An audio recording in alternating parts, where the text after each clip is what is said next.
Photography is, to many of us, me included, a passion. A way for creative exploration that often easily blends in with day-to-day life and activities. To some it's a hobby, to others an income, but that doesn't matter. What matters is the fun we have, our passion, and the memories and the art we create along the way.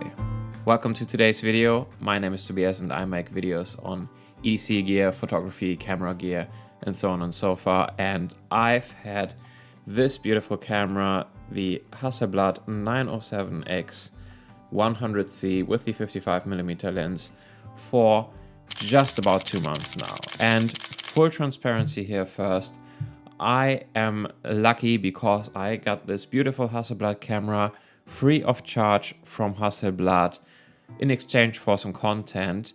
And so in that sense, this video is sponsored by Hasselblad because I actually do get to keep this camera. Anyway, today's video will be a bit different to most of my other videos because this camera is a bit different. And so this video will be about my thoughts on this camera.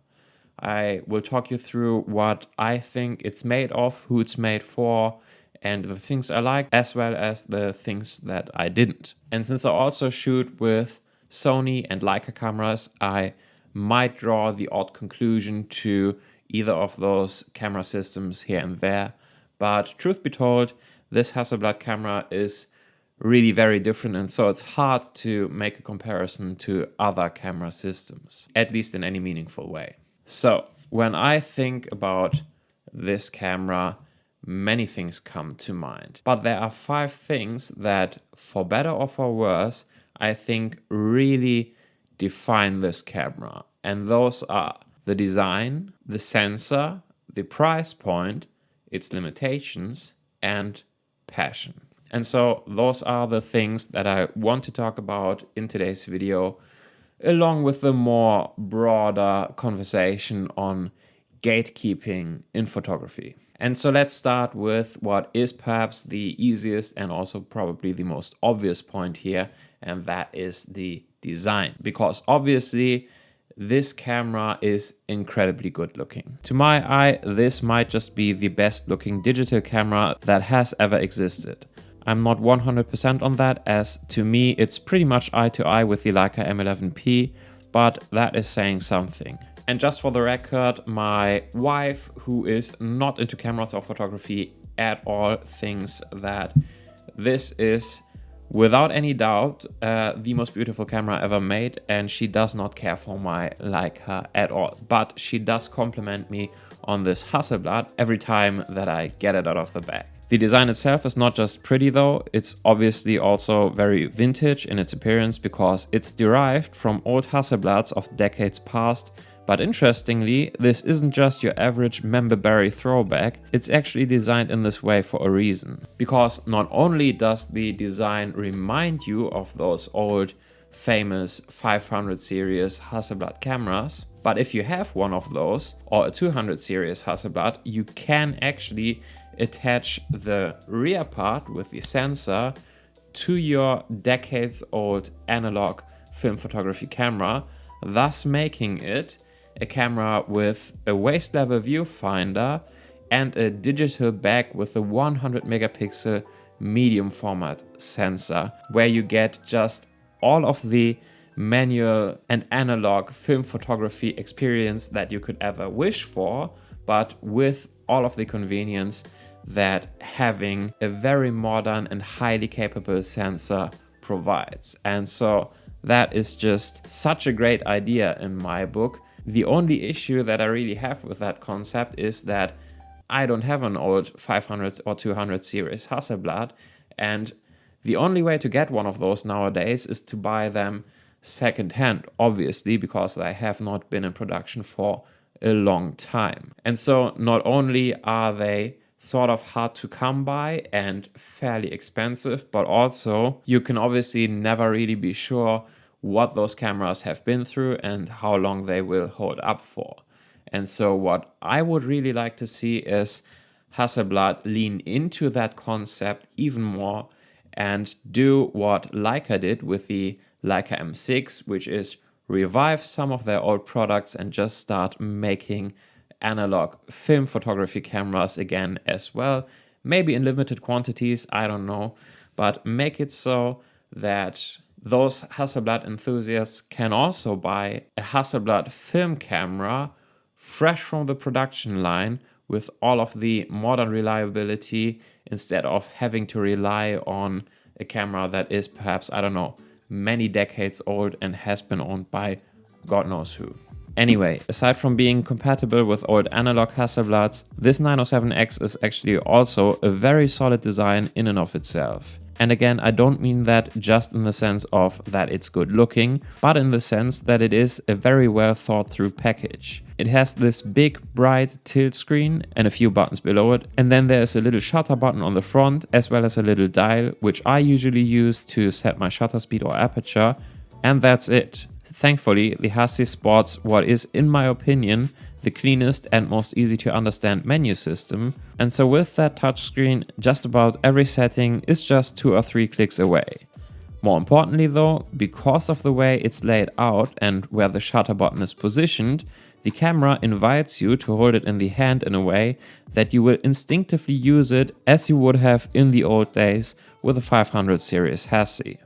And despite being a medium format camera, the boxy form factor also allows it to be very compact. So much so, in fact, that it only takes up a single slot in my already very compact camera sling bag. So if I was fortunate enough to own multiple Hasselblad lenses, which sadly I'm not right now, I could bring a 100 megapixel medium format camera plus 3 lenses in a bag of this size, which is insane to me. So in terms of the design, it gets a solid 12 out of 10 from me. The only thing that I would like to see improved would be a stronger detent or a button release or something for the side door, because it sometimes opens on accident when I pull the camera out of my bag, but that is very much nitpicking territory. Oh yeah, and again, as I said earlier, Hasselblad should definitely revive their old analog film cameras, but other than that, it's pretty much perfect in the design department.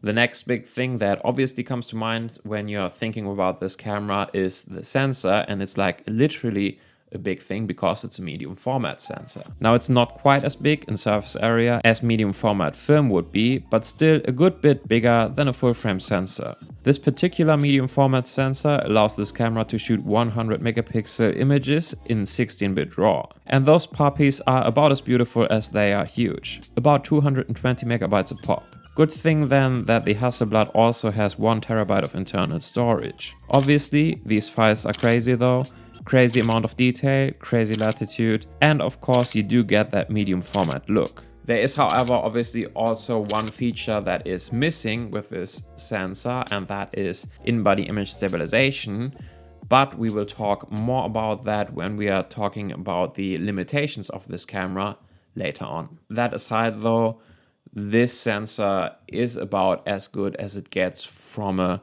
modern high megapixel sensor right now. It sits on top of its throne, on top of the food chain, and my guess is that the quality that you get out of those files will still be very competitive, even to modern cameras a decade down the road, if not longer. Now, do you need 100 megapixel photos? Well, probably not, at least for most people, but I think that's also a weird way to phrase it, because unless photography is your job, you probably don't need a camera at all. But you enjoy it though, and so you might also enjoy getting more fine details and more latitude from your images to work with in post.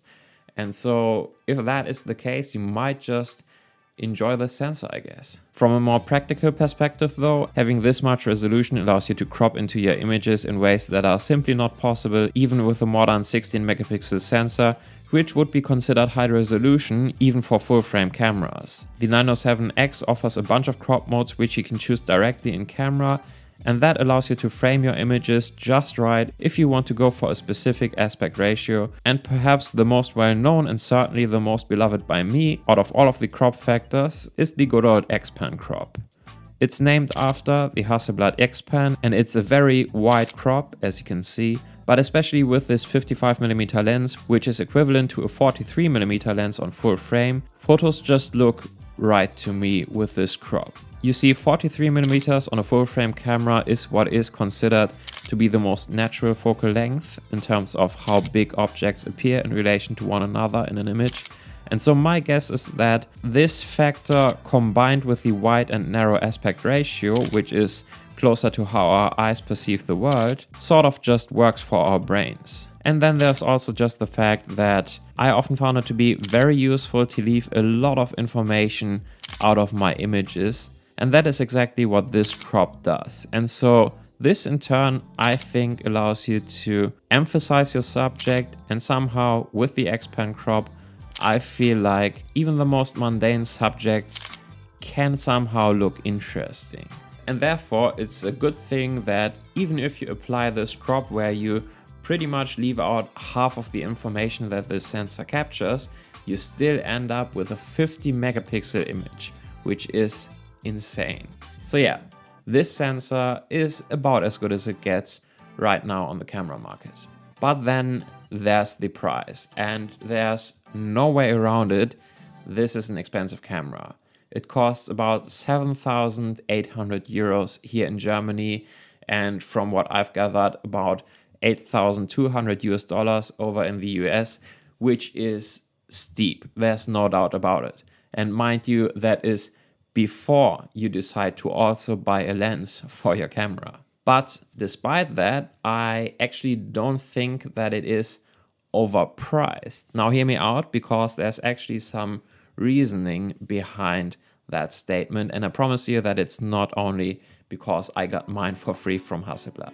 You see, nowadays we live in a weird world where this camera, while expensive, is certainly not the most expensive camera you could buy. I mean, Leica M11P will set you back almost 10 grand right now in the US, and even here in Germany where it is made, it costs almost 9,000 euros.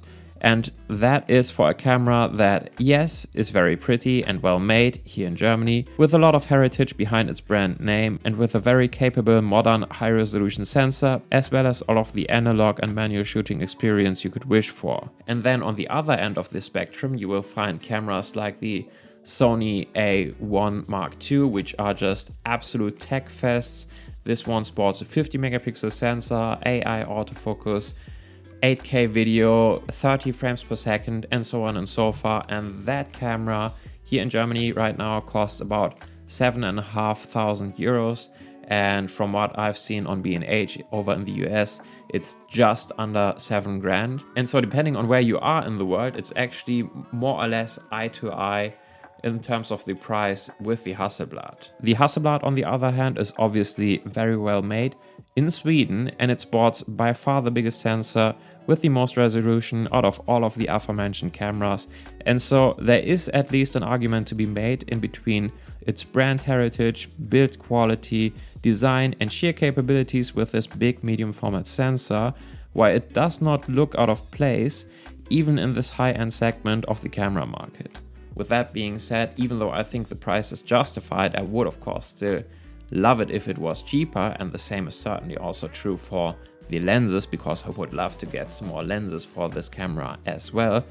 But yeah, again, I think the price is justified, but I know that many people will disagree and many people will hate a camera which costs this much just no matter what, and that a camera in this price bracket will always be polarizing to some people. And that is of course especially true considering the limitations that this camera has. And so let's talk about those. So despite being a very modern and highly capable camera that is dressed up as an analog vintage film camera, this camera has a lot of limitations, and those are, for better or for worse, very much by design, at least for the most part. First of all, again, there is no in-body image stabilization, and as far as I'm aware, there are also no stabilized lenses for this camera. At least the lens that I have, the 55mm, is certainly not stabilized. And honestly, I don't know why this does not have IBIS. Maybe so that they could keep the price down, maybe to keep it as compact as it is. Maybe they just wanted to reserve having IBIS for its more professionally oriented camera, the X2D, which also has a 100 megapixel medium format sensor, but with IBIS. It's not the end of the world, but obviously I would have loved it if the camera had IBIS. And there have certainly been a few occasions where I got a slightly blurry image because I accidentally used a shutter speed that was too slow. Anyway, IBIS is not the only thing missing here, because while the Hassi does have autofocusing, unlike the Leica and even face recognition and such, it does not have continuous autofocusing. There are also minor quirks, like that it doesn't allow for auto, ISO and manual mode, which is a bit annoying because I often like to set my shutter speed and aperture manually and let the camera figure out the ISO. Mind you, you do get auto ISO in your other modes, so it's certainly there, but hey, I keep my hopes up that this will be added in a firmware update at some point. Most importantly perhaps, though, unlike with most modern digital cameras, on the Hasselblad 907X you get no video features whatsoever. None. This is very much just a photography camera. And again, I don't think that is an oversight. I think this camera is very much meant to be a photography only camera and nothing else. And so with that, let's talk about our last point, which is passion. Now, passion is a bit of an overused word nowadays, but I think it's really fitting for this camera.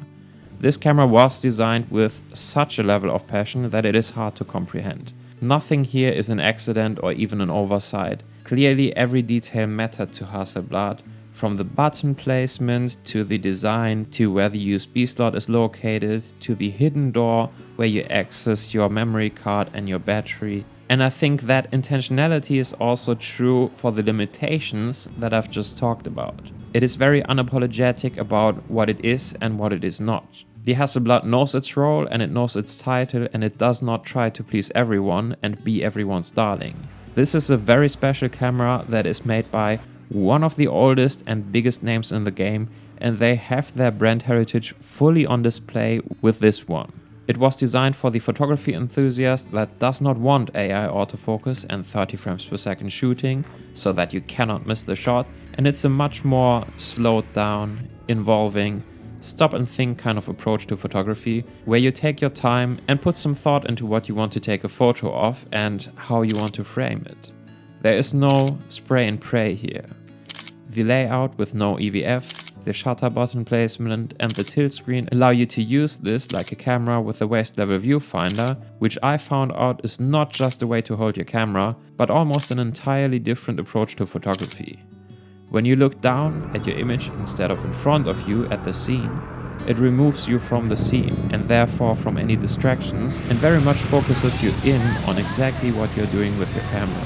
And if you are like me and you perhaps have some ADHD-like tendencies, this camera therefore makes it really easy to focus in on your photography and just get lost in it. And I love it for that. And let's not forget about our first point, the design. Now, some people scoff at the idea that a camera has to be good looking. And I know what they mean. I mean, obviously, the results are way more important than the tool. However, I think photography inherently is very much about aesthetics and beauty and everything of that nature. And so I think it's only fitting if the tool that you are using for your photography is also aesthetically appealing itself. The 907X then, in my opinion, is a love letter to photography. It's a blast from the past. It's sweet ecstasy. You might not need it, but it will probably leave you with a burning desire to have it and to use it. And that's what passion is to me. And with that, to conclude this video, I want to talk about a comment that I got on my previous video on the Hasselblad, in which I went to Lake Como for a weekend and just rode around on my Triumph motorcycle and took a bunch of photos. And I'm not going to quote the comment directly. It's not really about that specific comment. It's more about the sentiment. But in essence, it said something along the lines of, your photos in this video were very mid and could have been taken on an iPhone. And so you taking a Hasselblad on this trip is like taking a Ferrari to buy groceries. And listen, I get it. That comment is not wrong. And I will be the first to admit that the photos that I got on this trip were nothing spectacular. Yes, there were a couple of photos that I genuinely liked, but certainly no great artwork that will be remembered throughout the ages. And I would also, in that sense, be the first one to admit that I'm sort of not worthy of this camera, meaning that this camera is far more capable than I am. But still, I just fundamentally disagree with the entire sentiment of that comment. First of all, and that is probably true with any type of hobby or interest, there are always people who are gatekeeping. And that is certainly also true in photography. Some people will tell you that you have to do or to be or to have X, Y, or Z to call yourself a photographer, while others will tell you that unless you're traveling to at least 5 different countries to take photos each year, you should probably not even bother to buy a camera at all. And I am not about any of that. I really could not care less who calls themselves a photographer. I don't think any gatekeeping is necessary about that. I don't even care if anyone calls me a photographer or not. I could honestly not care less. What is important to me is just that this is something that is fun and that allows for creative exploration and that keeps me engaged. And so in my book, that in and of itself is a good thing. Me personally, I honestly also really don't care if anyone likes my images. That's why I don't have a problem sharing them online. I only really care if I like the images, which, by the way, most of the time I don't. But, occasionally I do get a photo that I like, and that just keeps me going. But let's be real, even if I do get a photo that I like, no photo is ever perfect. And the longer that I look at any of my photos, the less perfect they seem to get. To me, though, and for my style of photography, it is therefore way more about the experience and the memories that are made along the way. And I think, at least for me, this is also an approach that will yield better results, at least in the long run, because if something is fun, I will do it more often, and that will in turn probably lead to me getting better at it. And also just, statistically speaking, the more photos you take, the higher your chance of getting a good photo, I guess. And as for the car analogy from that comment, I think the same sentiment also holds true with that. Because while it might seem like a stupid idea to take a highly specialized car like a Ferrari to go grocery shopping or buy coffee or whatever, it actually genuinely makes sense. Because if you know any supercar owners, doing that sort of stuff with your special car is like half the fun of it. Because it is in fact not always about going all out on the open road or on the track, because what those cars are very good at is not just perform on the track, but also to elevate the most mundane and boring things that you will encounter in your day-to-day life and make them feel like an experience, and therefore just make your day brighter overall. And the same is also true for a camera like this Hasselblad 907X, because no, most of us don't necessarily need a 100 megapixel medium format sensor, and no, this camera will also probably not magically turn you into a good photographer, and it will also not get you the kind of lifestyle where you can travel to a different country to take photos every other week. But what it does though is that it keeps you engaged. It allows you to rediscover photography, and it keeps you enjoying the process and coming back for more. And in my book, that's all I could ever want from a camera. And that is all that I got for you today. Thank you so much for watching. I hope this was interesting to you, and I'll see you in another one. Until then, take care. Bye.